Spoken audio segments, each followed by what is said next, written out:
Hello. So we're gonna submit somebody's work. So we go tinker this.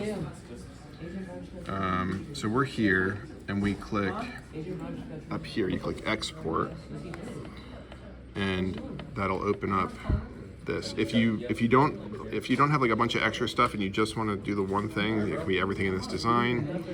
Otherwise, if you're doing one thing, you can select this first. But anyway, you go down here to STL, you click that, it'll take care of downloading it. Oh, that was good that he changed the name. So then we'll go into Schoology, and you'll go into your class.